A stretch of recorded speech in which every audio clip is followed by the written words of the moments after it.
Hi, I'm an old guy and I do maths, and today we're going to differentiate what you see in front of you, and we're going to look at the different ways in which we can come to a solution for this. Um, now, there are, as I said, there are different ways of doing this.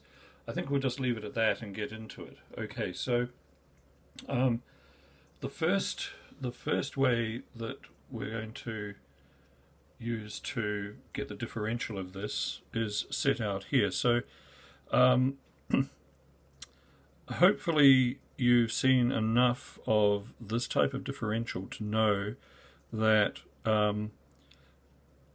what we do is our answer is 1 over this, 1 over x, times the differential of x. And what I'm about to do works if you use the chain rule to differentiate this. Well, let's just get into it. Okay, so we've got our 1 over x. That's here. And the differential of this using the chain rule is this. 6 into 3x plus 2 to the power of 1.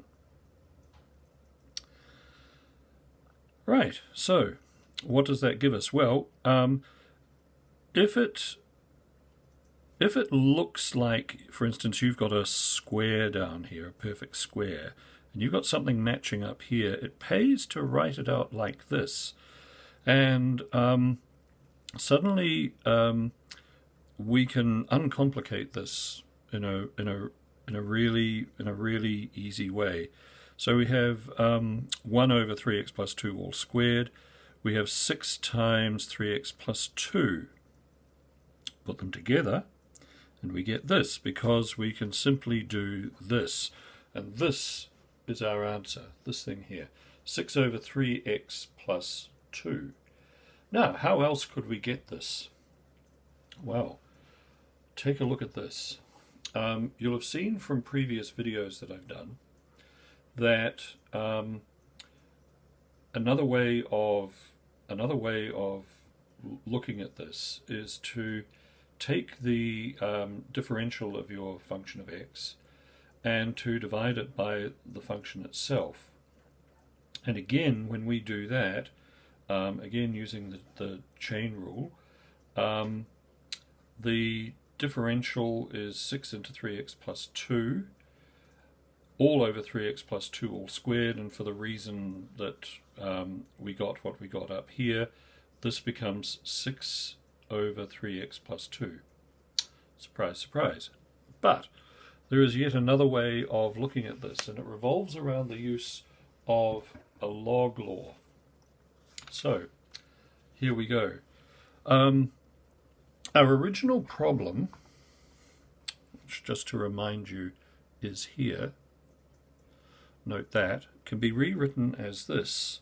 So suddenly we're looking at finding the differential of this, which is considerably simpler than when this is raised to a power other than 1. So, old rule, it is 1 over x, this is x, times the differential of x. So that's 3 times 1 over 3x plus 2, but remember we have this out here. Times 2 gives us 6 over 3x plus 2. Take your pick. Some of these will be easier or harder depending on what it is that you have to deal with, but there are options. There are ways of looking at these, and it's just a question of getting your question framed in the right way to allow you to differentiate something like this really easily. Thanks very much for watching. See you next time.